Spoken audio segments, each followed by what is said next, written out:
विग्रह अनादिरादि गोविंद सर्वकारण कारणम हे गोपालक हे कृपा जलनिधे हे सिंधु कन्नापते हे कंसघातक हे गजेन्द्र करुणा परिण हे माधव हे रामानुज हे जगत्त्रय गुरु हे पुंडरीकाक्ष माम हे गोपीजननाथ पालय परम जनामि न तं विना।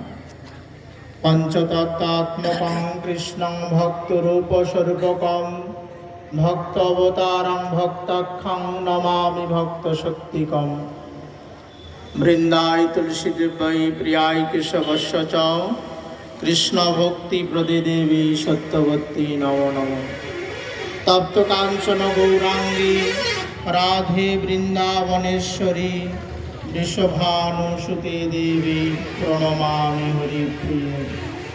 गोविंदनंदिनी राधे गोविंद मनमोहिनी गोविंद सर्वस्व सर्वकान्ताश्रियम्। मज्जन्मना फलमिदं मधुकैटवरे मत्प्रार्थनीय मदनुग्रहे एव तद्भृत्य भृत्य परिचारक भृत्य भृत्य भृत्यस्य भृत्यति मां स्मर लोकनाथ। मंसाकल्पतरुर्भस्य कृपा सिन्धुभ्येव च पतितानां पावनेभ्यो वैष्णवेभ्यो नमो। जय श्री कृष्ण चैतन्य प्रभु नित्यानंद श्री अद्वैत गदाधर श्रीवासादि गौर भक्तवृंद। हरे कृष्ण कृष्ण कृष्ण हरे हरे हरे राम राम राम हरे हरे। सर्वाग्रे गौर गुरुवर्गेर पदपद्मे अनंत कोटि दंडवनति ज्ञापन करे उपस्थित गौर मिशन परिचालित दक्षिण 24 परगना नामाट्य संघेर এবছরের प्रथम अधिवेशने नामाट्य संघेर परिचालक बृंद तथा सामने उपविष्ट भक्तवृंद श्रद्धालुवृंद भातृमंडली सकलेर श्रीचरणे यथमे यथायोग्य दंडवनति ज्ञापन करछि।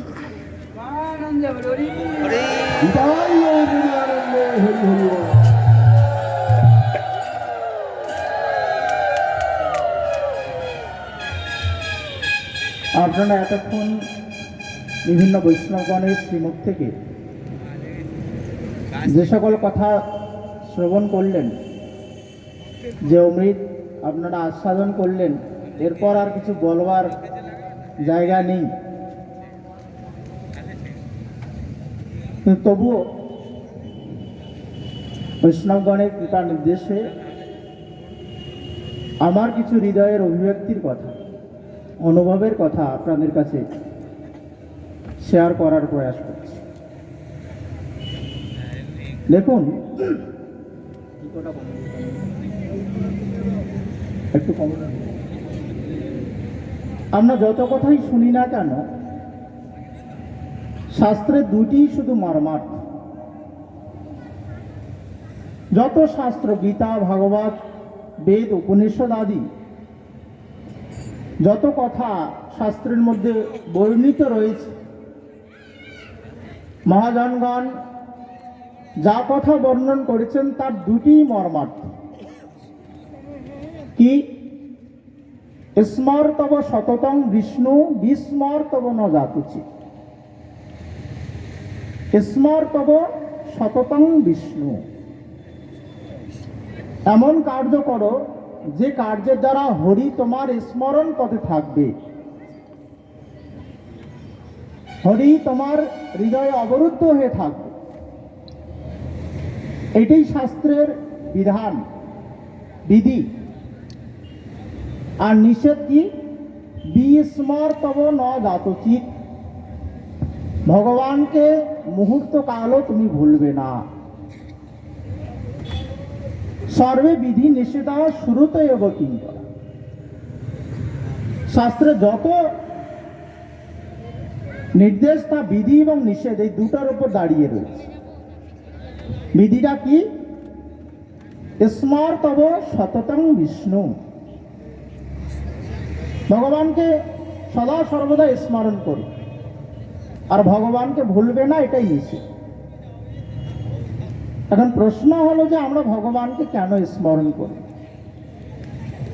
ভগবানকে স্মরণ অর্থাৎ শ্রবণ কীর্তন স্মরণ আদি যে নববিধা ভক্তির কথা মহাজনগণ বলছেন, প্রহ্লাদ মহারাজ আদি, এই যে শ্রবণ কীর্তন স্মরণ, এই যে নবদা ভক্তি যাজন, এর কিবা প্রয়োজন রয়েছে?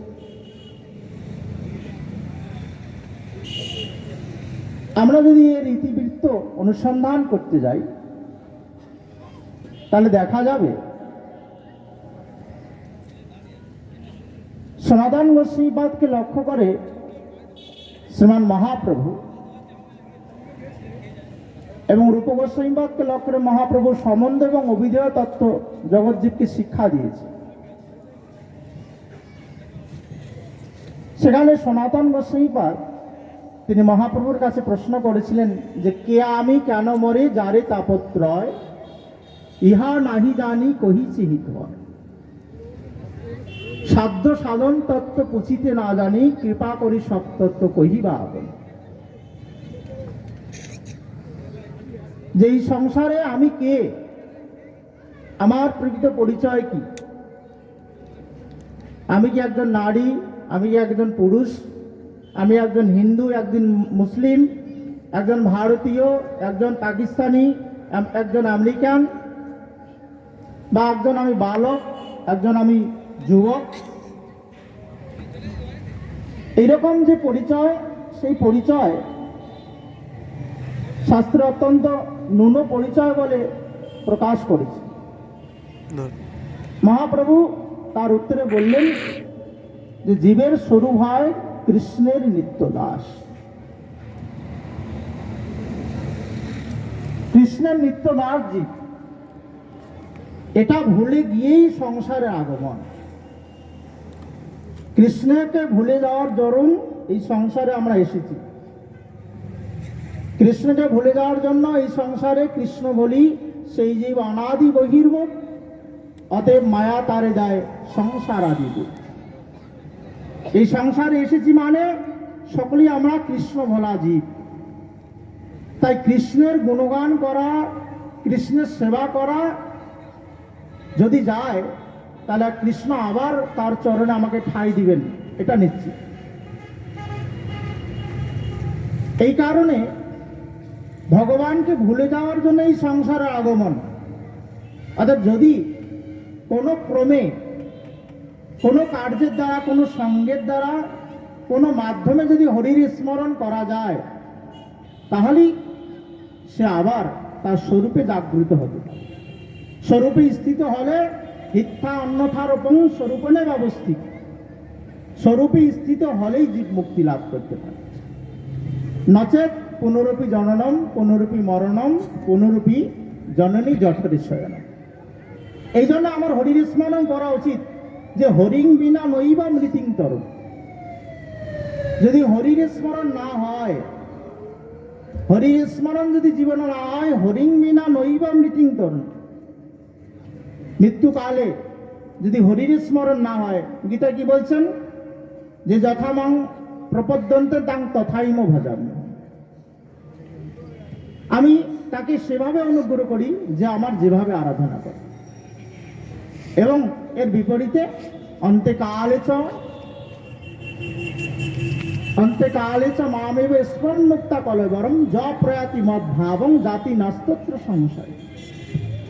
অন্তিম কালে যদি ভগবত আরাধনা কেউ করেন, ভগবানের নাম কেউ করেন, তাহলে তার গোলক প্রাপ্তি সুনিশ্চিত।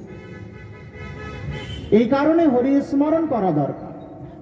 এই হরি স্মরণ যাতে হয়, তার জন্যই কিন্তু আমরা সাধু সঙ্গে এসেছি। হরির সেবা যাতে করতে পারি, তার জন্য গুরু পদাশ্রয় গ্রহণ করেছি। হরির স্মরণ যাতে হয়, তার জন্য নিত্য ভগবত আরাধনা, নিত্য ভগবত সেবা, সন্ধ্যা বন্দনাদি যে ক্রিয়া আমরা করছি, তা কিন্তু পরিণামে হরি স্মরণ যাতে করায় সেই উদ্দেশ্য।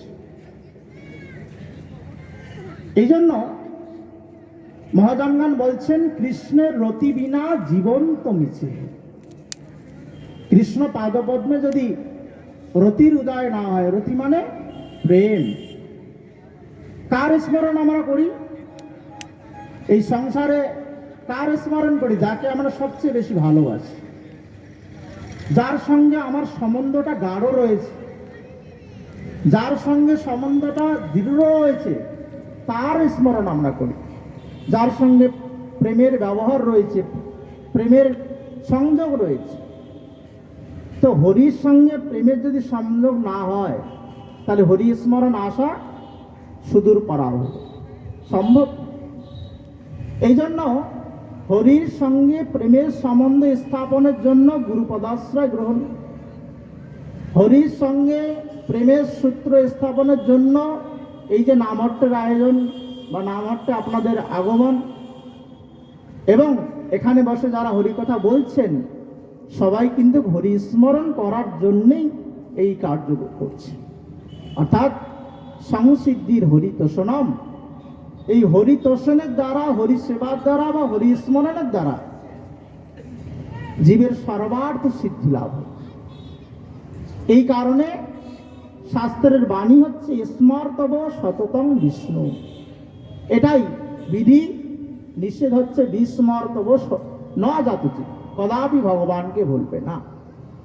এই জন্য একজন শুদ্ধ ভক্তের লক্ষণ কি, একজন মহাভাগবত তার লক্ষণ কি? আমরা ধ্রুবাষ্টকমে গাই, যুক্তস্য ভক্তাংশ নিযঞ্জিত অপি। যিনি নিজে হরিসেবায় যুক্ত আছেন এবং তার সঙ্গে যারা আসেন, তার সঙ্গে যারা অনুগমন করেন, তাদেরকেও হরিসেবায় যুক্ত করান। যুক্তস্য ভক্তাংশ নিযঞ্জিত অপি বন্দে গুরৌ শ্রীচরণারবিন্দ। এই যে হরি স্মরণ, এই যে হরির প্রতি মতি, এই যে হরির প্রতি অনুরাগ, এই অনুরাগটা কি এমনি এমনি আসবে? এটা কি আমাদের বুদ্ধি বিবেক, আমাদের অর্থ প্রতিপত্তি কোনো কিছুর দ্বারা সম্ভব হবে? প্রহ্লাদ মহারাজ, প্রহ্লাদ মহারাজ তিনি অসুর কুলেও ভগবানের প্রতি অনুরাগ বিশিষ্ট হয়েছিলেন। তার এইরকম কৃষ্ণের প্রতি অনুরাগ দেখে হিরণ্যকশিপু তিনি বিস্মিত হলেন যে আমরা জানি তেঁতুল গাছ থেকে তেঁতুলেই হয়, আম গাছ থেকে আমই হয়, কিন্তু প্রহ্লাদ মহারাজ তিনি অসুর কুলে হয়েও ভক্ত হয়েছিলেন। প্রহ্লাদ মহারাজকে গুরুগৃহে ষণ্ড অমরকের তত্ত্বাবধানে শিক্ষা লাভ করার জন্য প্রেরণ করেছিলেন। সেখানে অনেক বার্তালাপ। যখন গুরুগৃহ থেকে ফিরে আসলেন, প্রহ্লাদ মহারাজকে জিজ্ঞাসা করলেন যে এই তোমার যে ভগবানের প্রতি মতি, এই মতির উদয় কি করে? এই যে কৃষ্ণের অতি বিনা জীবন্ত মিছে হে, কৃষ্ণের প্রতি অনুরাগ আনাটাই জীবনের উদ্দেশ্য। সাধন ভজনের উদ্দেশ্য কি? কৃষ্ণ যাতে আমার হৃদয়ে অবরুদ্ধ হয়, তাকে যাতে আমি আমার হৃদয় সিংহাসনে বসাতে পারি, তিনি যাতে আমার হৃদয়ে প্রকাশিত হন। সেই রতিটা, ভগবানের প্রতি রতি মতির উদয় কি করে হয়?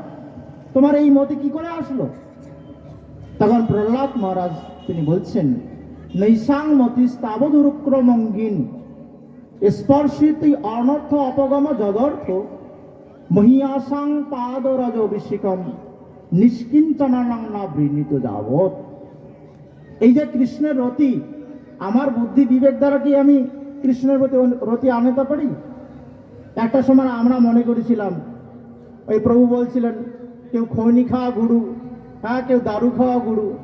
এইরকম কিন্তু আপনারা অনেকে আছেন যারা ভক্তিপথে আসার আগে, বা আমরা অনেকেই আছি যে ভক্তিবশা আসার আগে আমরা মনে করেছিলাম চা ছাড়া আমাদের একবেলা জীবন চলবে না। কেউ মনে করেছিলাম আরে এসব না খেলে কি আর খাওয়ার টেস্ট পাওয়া যায় নাকি, এইরকম করে না হলে কি আর এইরকম সাধুর মতো চলা যায়? আমরা গৃহী লোক, এত কিছু কি আর করা যায় নাকি আমাদের দ্বারা? কিন্তু দেখুন, যখন ভগবান অনুগ্রহ হলো, সেগুলো দেখে এখন কি গন্ধ আসলে কি নাকটা বন্ধ করেন নাকি নাকটা আবার ভালো করে আপনারা সেখানে সেন্ট নেন, নাকটা বন্ধ করেন কেন? এই পরিবর্তন কিভাবে সম্ভব হলো? এই যে পরিবর্তন, এই চেতনার উন্মেষ কি করে সম্ভব হলো? কি করে অসাধু সাধুতাদায়ী অতি নিচু উচ্চতা করো? অসাধু প্রবৃত্তি মনের মধ্যে ছিল, অসৎ প্রবৃত্তি ছিল, অখাদ্য কুখাদ্য অসৎসঙ্গ কুসঙ্গ করে জীবন বরবাদ করতাম।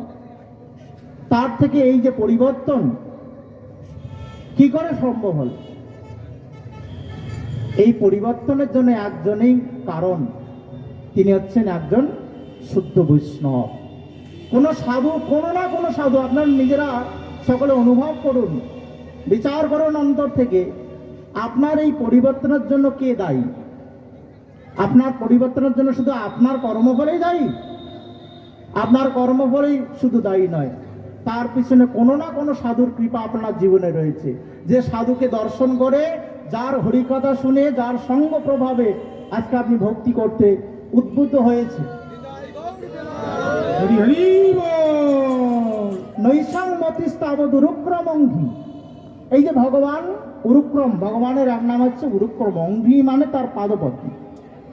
এই যে ভগবান উরুক্রম, তার পাদপদ্মের প্রতি উদয় ততক্ষণ হতে পারে না যতক্ষণ না পর্যন্ত মহিয়াসাং পাদরজ অভিষেকম নিষ্কিঞ্চনং না বিনীত দাম। যতক্ষণ না পর্যন্ত কোনো মহিয়াসাং পাদরজ অভিষেকম,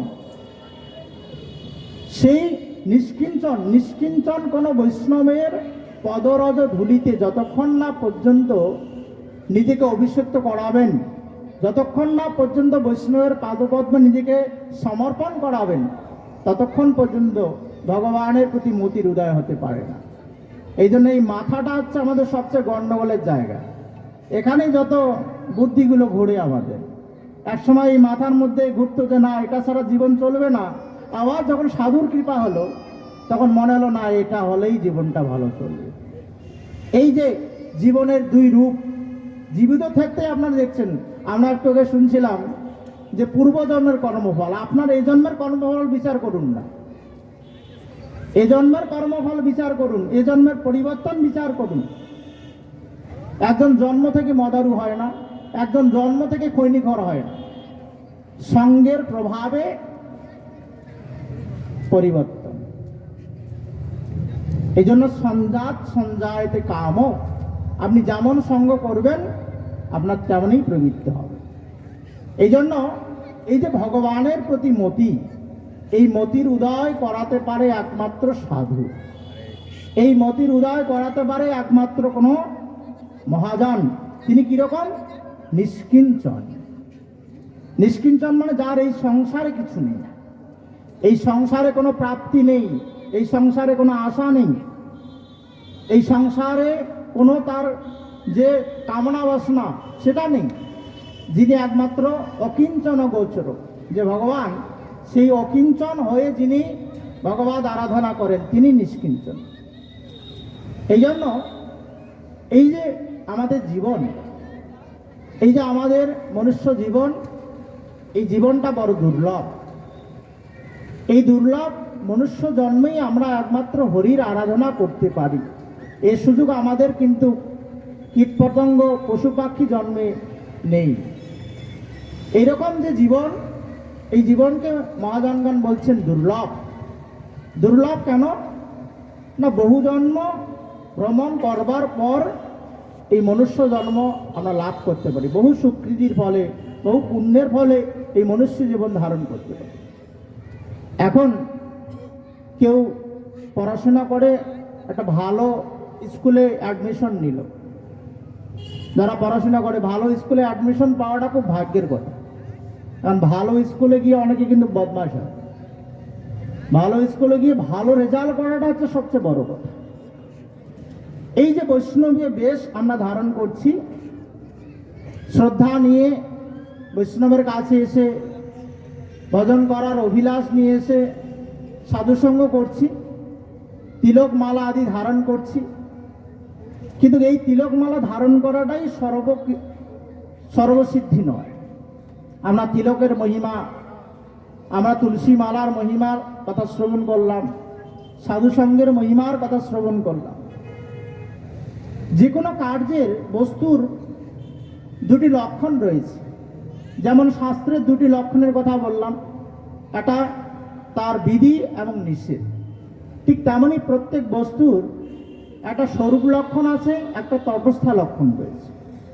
মানে একটা বাহ্যিক লক্ষণ, একটা অভ্যন্তরীণ লক্ষণ, বা একটা মুখ্য আর একটা গৌণ। এই বৈষ্ণব জগতে এসে আমরা তিলকমালা ধারণ করছি ভগবানের প্রতি শ্রদ্ধাবশত বা ইষ্টের প্রতি নিষ্ঠাবশত আমরা তিলকমালা ধারণ করছি। আমার জন্য একটা প্রশ্ন ছুড়ে দিয়েছিলেন যে এই তিলকমালা ধারণ করলে শাস্ত্রে বর্ণিত আছে যে সে জমালয় যাবেন, কিন্তু এই তিলকমালাটাই সর্বকিছু নয়। কেননা আকৃতি প্রকৃতি তার স্বরূপ লক্ষণ, কার্য দ্বারা জ্ঞান এই তটস্থ লক্ষণ। আকৃতি প্রকৃতি মানে বাইরের বেশভূষা। সংসারে এই সমাজে এখনো প্রচলিত আছে সাধু সেজো না, সাধু হও। হ্যাঁ, সাধু রূপ ধারণ করার দরকার নেই। তাহলে ঠিক আছে, তাহলে বিবাহ করেছো, তাহলে শাখা সিঁদুর পরার দরকার নেই। হ্যাঁ, বা স্কুলে অ্যাডমিশন নিয়েছে, সেখানে ড্রেস পরার দরকার নেই। কিন্তু ড্রেসটাই কি সব কিছু? না, ড্রেসটা সব কিছু নয়। একটা উকিল সে যখন গাউন পরে, কালো গাউন পরে, তখন তার মধ্যে সে উকিল এটা বোধ আসে। যখন আপনার শাখা সিঁদুর পড়ছেন, বোধ আসে আমি একজন রমণী, কারো সহধর্মিণী। অর্থাৎ সেটা সমস্ত কিছু নয়, কিন্তু সেটা আনুকূল্য বিধান করছে। ঠিক তেমনই এই যে ভক্তদের মধ্যেও স্বরূপ লক্ষণ এবং তটস্থ লক্ষণ রয়েছে। স্বরূপ লক্ষণ কি? শ্রবণাদি ক্রিয়া তার স্বরূপ লক্ষণ। আজকে আপনারা এখানে এসেছেন, সকলে সাধুসঙ্গ করার মানসে এসেছেন, সাধুসঙ্গের প্রতি রুচি বিশিষ্ট হয়ে এসেছেন। কিন্তু এখানে আমরা প্রভুর কাছে গল্প শুনছিলাম যে সকলে ভগবানের বাজারে গিয়েছে, সে বাজারে সকলে কিন্তু মালামাল কিনতে পারবে না, যার পকেটে টাকা আছে সেই মালামাল কিনতে পারে। ঠিক তেমনই সাধু সঙ্গে এসেছেন, সাধুর কাছে ভগবানের কথা শুনছেন, প্রসাদ পাবেন, এ বড় আনন্দের কথা। কিন্তু যদি বাহ্যিক ক্রিয়াটাই শুধু হয়, অন্তরের যে উদ্দেশ্য, সাধু সঙ্গের যে মূল উদ্দেশ্য, সেটা যদি যাজিত না হয়, তাহলে কিন্তু এই সাধুসঙ্গ করতে এসেও আপনারা মরবেন। কেন? অপরাধ রয়েছে। এই জন্য ছোটবেলা থেকে শুনতাম বৈষ্ণবদের মুখে, এই সাধুসঙ্গ করতে এসে কেউ তরে, আবার কেউ মরে। সাধুসঙ্গ করতে এসে কেউ তরবে, আবার কেউ মরবে। কেন? একটা কার্য যদি যথাযোগ্যভাবে না হয়, তাহলে সেই কার্যের যে পরিপূর্ণ ফল লাভ হয় না। রান্না করছেন, আপনাকে সমস্ত মশলা কিন্তু ঠিকঠাক সময়ে দিতে হবে। কোনো একটা কম বেশি হলে কিন্তু এর যে স্বাদ, এর স্বাদ কিন্তু বিপরীত হতে পারে।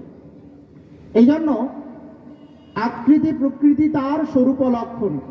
একটা আম গাছে আম ধরেছে, ভালো কথা, 5টা আম এনে আপনি ঠাকুরকে দিলেন, কিন্তু 5টা আম যে ভগবানের সেবা লাগবে এর কিন্তু নিশ্চয়তা নেই। কোন আম লাগবে না? যে আমের মধ্যে পোকা রয়েছে। যে আমের মধ্যে পোকা আছে, পূজারী কিন্তু যখন আমান্য করবে, সে আমটা কিন্তু ডাস্টবিনে ফেলিয়ে দেবে। ঠিক তেমনই সাধু সঙ্গে এসেছি, বাহ্যিকভাবে তিলকমালা বা গুরুপদাশ্রয় গ্রহণ করে হরিভজন করছি, কিন্তু যদি অন্তরে কৃষ্ণ প্রেমের উদয় না হয়, কৃষ্ণের প্রতি অনুরাগ যদি না আসে, তাহলে কৃষ্ণের অতি বিনা জীবন কমেছে। এই জন্য শ্রবণ কীর্তন, তিলকমালা ধারণ বা বৈষ্ণবীয় বেশ ধারণ, এটা বৈষ্ণবতার গৌণ লক্ষণ। আর স্বরূপ লক্ষণ, তটস্থ লক্ষণ কি? তটস্থ লক্ষণ হচ্ছে তটস্থ লক্ষণে উপজয়ে প্রেমভাব। যদি প্রেম না আসে, কৃষ্ণের প্রতি অনুরাগ না আসে, তাহলে কিন্তু এই তিলকমালা আপনাকে বাঁচাতে পারবে না। এই তিলকমালা আপনাকে গোলকে নিয়ে যেতে পারবে না। এটা আপনাকে কিছুটা এগিয়ে দিবে, কিন্তু এটা আপনাকে গোলকে নিয়ে যেতে পারবে না যদি কৃষ্ণের প্রতি অনুরাগ না আসে। এই জন্য সম্বন্ধ হলো, বিবাহ হলো, যদি স্বামীর প্রতি স্ত্রীর অনুরাগ আর স্ত্রীর প্রতি স্বামীর অনুরাগ না, কি হবে? ডিভোর্স, তাই তো? যদি একে অপরের প্রতি অনুরাগ না হয় কি হবে? ডিভোর্স।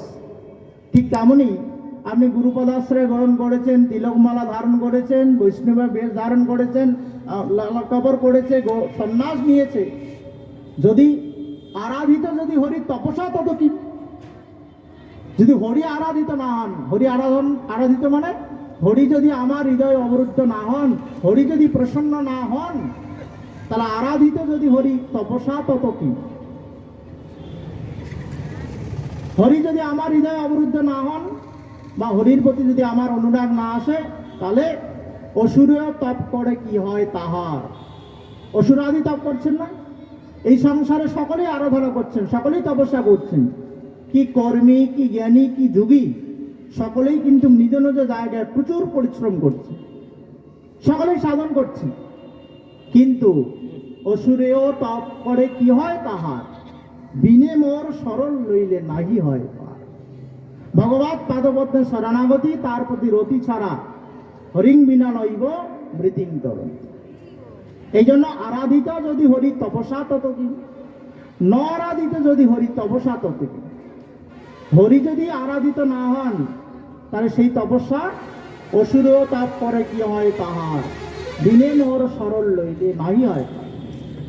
এর একটা বাস্তব উদাহরণ যদি দেই, যে আমরা জন্মাষ্টমীর দিন নির্জলা করি, আমরা জন্মাষ্টমীর দিন বহু সাধন করে, বহু কৃষ্ণের তপস্যা করি, আরাধনা করি, আর ব্রজবাসীগণ কৃষ্ণ জন্মাষ্টমীর দিন বড় বড় লাড্ডু, বা জগন্নাথ ক্ষেত্রে যদি যাই, তারা একাদশী ব্রতই পালন করেন। কি আবার যে পান, বিড়ি, সিগারেট বা এই সমস্ত নিষেধ করা হয়েছে শাস্ত্রে, তারা আবার পান খেয়ে তাম্বুল ভক্ষণ করে আবার জগন্নাথের রান্না করছে। তাদের ভাব আর আমাদের ভাব এক নয়। তারা তাম্বুল কেন সেবন করা হয় সংসারে? যে মুখ শুদ্ধি, কোনো কিছু ভোজন করা শেষ হলে গ্রামে বা আমরা যে কোনো জায়গায় মুখ শুদ্ধি গ্রহণ করি, তাম্বুল, কেউ হর্তুকি ইত্যাদি ইত্যাদি গ্রহণ করি। তাহলে তারা কেন তাম্বুল ভোজন করছেন? যে তাদের ভাবে যে এই জগন্নাথের যে আমি রান্না করছি, এই রান্নার প্রতি যাতে আমার ভোগ দৃষ্টি না পড়ে, এই উদ্দেশ্যে তারা তাম্বুল ভোজন করেন, আর কোনো উদ্দেশ্য নেই তাদের। কিন্তু আমরা যদি তাম্বুল ভোজন করি, তাহলে কিন্তু আমাদের নেশা লেগে যাবে, ও ছাড়া আমরা একবেলা চলতে পারবো না। আমাদের জিহ্বার লালসের জন্য ওটা আমরা গ্রহণ করি। এই জন্য একই বস্তু, আপনি যদি শিবের ভক্ত হয়ে, এখন শিব কি খেয়েছিল? ভাং খেয়েছিল, আমি ভাং খাওয়ার জন্য শিবের ভক্ত হয়ে গেলাম, তাহলে ভাং খাওয়া শিবের ভক্ত হয়ে ওই নরকে গমন করতে হবে। এই জন্য কার্য দ্বারা জ্ঞান এই তটস্থ লক্ষণ। আপনি সাধু হয়েছেন কতটুকু, আপনার মধ্যে যদি বাহ্যিক ক্রিয়ায় থাকে, অন্তরে যদি ভগবানের প্রতি অনুরাগ না আসে, তাহলে বাইরে সাজাই হয়ে যাবে। আর অন্তরে যে দরকার, একটা বৃক্ষে তোমার পরিচয় কি? ফল, ফলেনও পরিচয় হতে। গাছ লাগালেন, গুরু পদাশ্রয় গ্রহণ করে অন্তরে ভক্তির বীজ রোপণ করলেন, কিন্তু সেই বৃক্ষ যদি ফল না দেয়, সেই বৃক্ষটা কি লাভ আপনার? এই ঝাউ গাছ অনেক আছে, এগুলো কোনো কাজে লাগে? এগুলো কোনো কাজে লাগে না। এই জন্য ভক্তি জগতে এসে যদি ভক্তি ফল না উদয় হয়, ভক্তির ফল কি? কৃষ্ণের প্রতি অনুরাগ, কৃষ্ণের প্রতি প্রেম, সেটা যদি উদয় না হয়, তাহলে নরাধিত যদি হরি তপসা তত কি, অন্তর্বহি যদি হরি তপসা তত কি। যদি হরি অন্তরে থাকে, তাহলে আলাদা করে তপস্যার কোনো প্রয়োজন নেই। আর না অন্তর্বহি যদি হরি তপসা তত কি। এই জন্য হরি অন্তরে অবরুদ্ধ থাকবে বা হরি অন্তরে প্রকাশিত হবে, সেটাই হরি আরাধনার মূল উদ্দেশ্য। এই জন্য শাস্ত্রের দুটি কথা, স্মর্তব সততং বিষ্ণু, বিস্মর্তব ন জাতচিৎ। উত্তম অধিকারী বৈষ্ণব বা মধ্যম অধিকারী বৈষ্ণব, তার লক্ষণ সম্বন্ধে বলতে গিয়ে বলা হচ্ছে যে 24 ঘন্টার মধ্যে 24 ঘন্টায় হরিসেবায় মত্ত হয়ে থাকেন। হরিসেবা ব্যতীত তার আর অন্য কোনো কার্য নেই।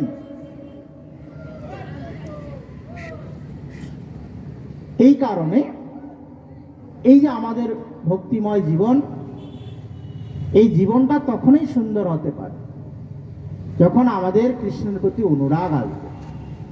কৃষ্ণের প্রতি অনুরাগ যদি না আসে, তাহলে এই জীবনটা বৃথা।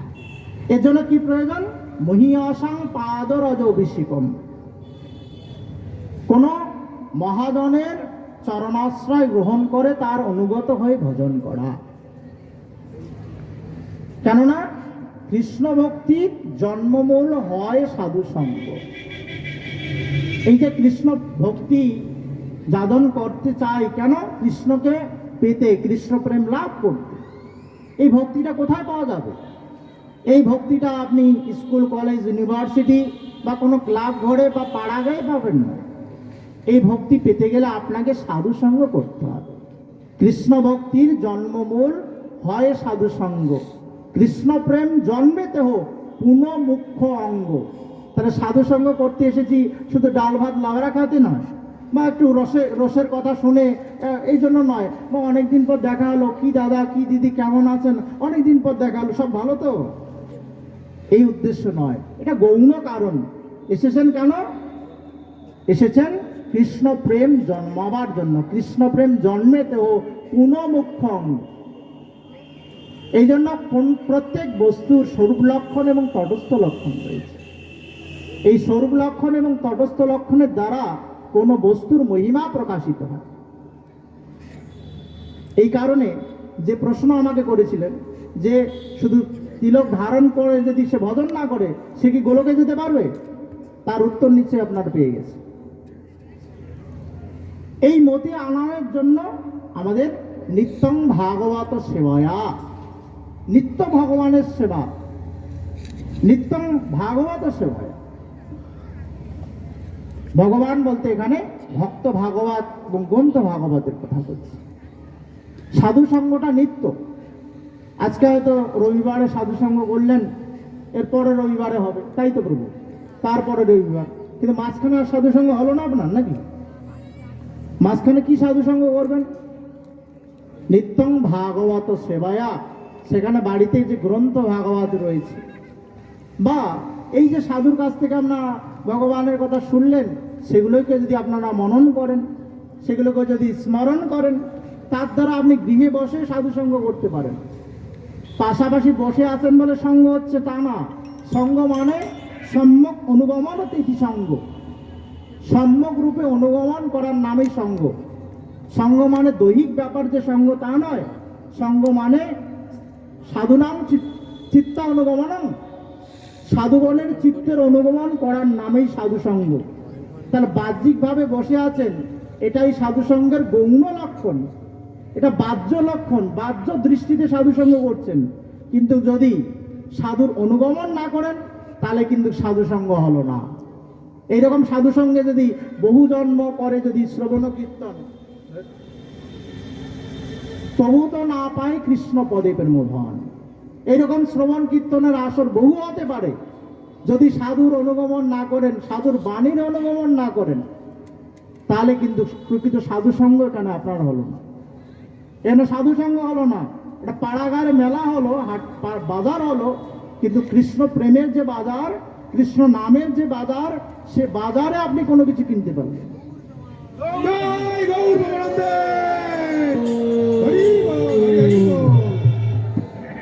এই কারণে বাহ্যত সাধু সঙ্গ করলেও যদি সাধুর অনুগমন না করতে পারি তাহলে কোনোদিন সাধু কৃপা লাভ হবে না। সাধু কৃপা লাভ না হলে কৃষ্ণ ভক্তি লাভ হবে না।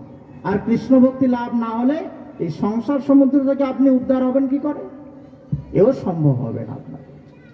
এই কারণে প্রত্যেক বস্তুরই জানতে হবে যে একটা তার বাহ্য কারণ রয়েছে, বাহ্য ব্যবহার রয়েছে, আর একটা অন্তরের ব্যবহার রয়েছে। বাহ্য কারণ, এখানে বসেছেন, প্যান্ডেল হয়েছে, হরিকথা হলো, একটা সাধু সঙ্গের ব্যবস্থা হলো, কিন্তু সাধুর বাণী হচ্ছে সাধুর প্রকৃত কৃপা, সাধুর বাণীর অনুগমনই হচ্ছে প্রকৃত সাধু সঙ্গ। সেটা যদি না করেন তাহলে ভবরোগের নিবৃত্তি কখনো হবে না। আমরা জানি সাধুগণ হচ্ছেন ভবরোগের বৈদ্য, মানে ডক্টর। আপনি ডক্টরের কাছে গিয়েছেন আর ডক্টর প্রেসক্রিপশন করে দিল, এটা খাবেন আর এটা না খাবেন না। ওই শুরু করেছিলাম বিধি আর নিষেধ, এটা খাবেন বিধি আর এটা খাবেন না নিষেধ। তো বাড়ি গিয়ে যদি বলেছে ডক্টর কি আছে, আমি আমার মতো যদি হয়, তাহলে আপনার রোগ সারবে না, তাহলে আপনার ওই রোগ সারবে না। ঠিক তেমনই সাধুর উপদেশ যদি না পালন করে কেউ, সাধু বলতে এখানে কিন্তু বেশধারী সাধুর কথা বলা হয়নি, ওই রকম সাধু যে সাধুর দলে বসে গিয়ে টিকি মেরে বা তিলক ফোঁটা মেরে এসে সাধু হয়ে গেছে, এরকম বলে নেই। প্রহ্লাদ মহারাজ একদম স্পষ্ট করে বললেন, নিষ্কিঞ্চন না বৃণীত যাবৎ। সাধুর লক্ষণ বলে দিলেন সেখানে, যে সাধু কেমন সাধু, কোনো বেশধারী, কোনো রূপধারী, এরকম কোনো সাধু নয়, যিনি নিষ্কিঞ্চন। সেই নিষ্কিঞ্চন সাধুর বাণী পারে আপনার এই যে ভবরোগ, এই ভবরোগ দূরীভূত করতে, আর কেউ পারবে না, আর কেউ পারবে না। আপনি যদি আপনি যোগ্য ডাক্তারের কাছে না যান, দক্ষ ডাক্তারের কাছে না যান, তাহলে কিন্তু সে আপনাকে ওষুধ দিয়ে ওই ট্যাবলেট খাইয়ে আপনাকে কি করে দিতে পারে, বলো হরি হরি বল করে দিতে পারে। আবার যদি আপনি দক্ষ কোনো বিজ্ঞ ডাক্তারের কাছে যান, তার ওষুধে আপনার রোগ নিবারিত হতে পারে। এই জন্য কাম ক্রোধের দাস হইয়া তারা লাথি খায়, ভ্রমিতে ভ্রমিতে যদি সাধুবদ্ধ পায়।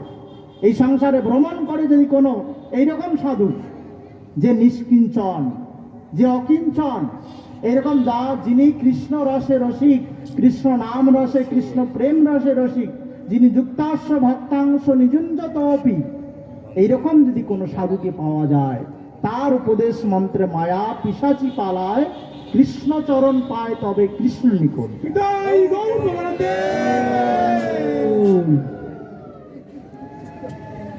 এই কারণে যে কথার অবতারণা আমি করেছিলাম, প্রত্যেক জায়গায় দুই আছে।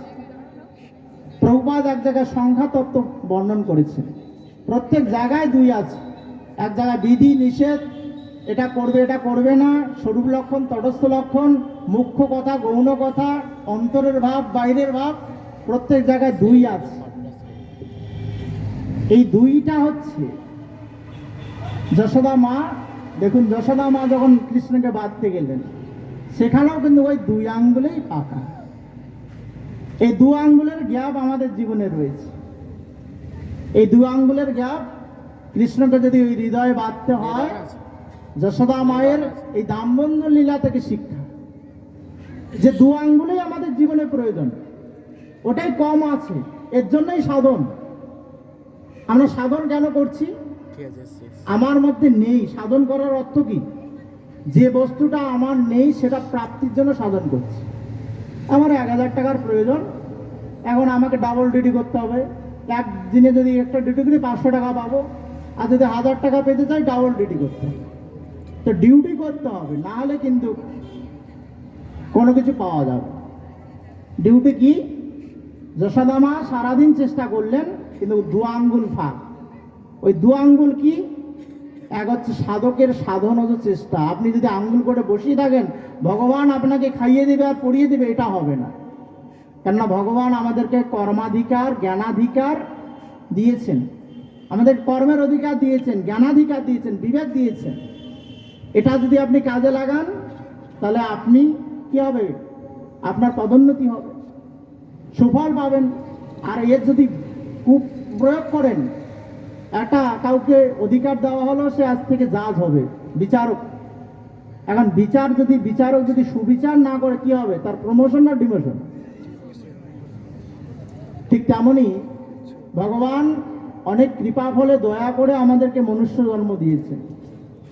এই দুর্লভ মনুষ্য জন্ম পেয়ে যদি হরির আরাধনা না করি, তাহলে প্রমোশন হবে না ডিমোশন হবে? এরপর কি হবে আর কেউ জানে না। এই জন্য দুর্লভ মনুষ্য জন্ম লোভিয়া সংসারে মহাজনগণ খেদোক্তি করলেন, যে দুর্লভ মনুষ্য জন্ম লাভ করে যদি ভগবানের প্রতি তার রতির উদয় না হয়, কৃষ্ণ ভজন যদি না করে, দুর্লভ মনুষ্য জন্ম লোভিয়া সংসারে কৃষ্ণ না ভজিনু দুঃখ কহিব কার। সংসারে যারা ভোগী, কর্মী, জ্ঞানী, তাদের দুঃখ। আজকে ঠান্ডা, বাপরে বাপ কি ঠান্ডা, আজকে বৃষ্টি বাদলের দিন, দূর কোথাও বেরোতে পারছি না, এটাই দুর্দিন। আর বলবেন না, সাধুগণ যখন ভিক্ষায় যায় কারো বাড়িতে, না আজকে ঠাকুরের সেবার জন্য দিতে পারবো না, বাড়িতে অনেক রোগ, সবার রোগ, বাড়িতে এই অসুখ চলছে, অমুক অসুখ চলছে। আর যে অভাগা, যে ভগবানের নামে, যে ভগবানের সেবায় তোমার সমস্ত বিপদ দূরীভূত হতে পারে। অপবিত্র পবিত্র বা সর্বাবস্থান গত অভিবা জয় স্মরণের পুণ্ডিরি কাকসং বাহ্য অভ্যন্তর সুচ। সেখানে বাড়িতে নাকি কাল সুজ হলে, ওই সুজ হলে, ওই মূল্যে তার নাকি হরিনাম হরিভজন, আবার বাড়িতে সেবা পূজাও বন্ধ করে দেয়। আছে কি আপনাদের এলাকায়? ওইটা খুব আছে না? মানে ভগবানের নামে জীব শুদ্ধ হতে পারে, সেই ভগবানের নাম আর ভগবানের সেবা বন্ধ করে দেয়। কিরকম দুরবস্থা! এই কারণে ওই এক আঙ্গুল হচ্ছে সাধকের সাধনজ চেষ্টা। আপনি যদি এগোন, ভগবানও আপনার দিকে এগোবে।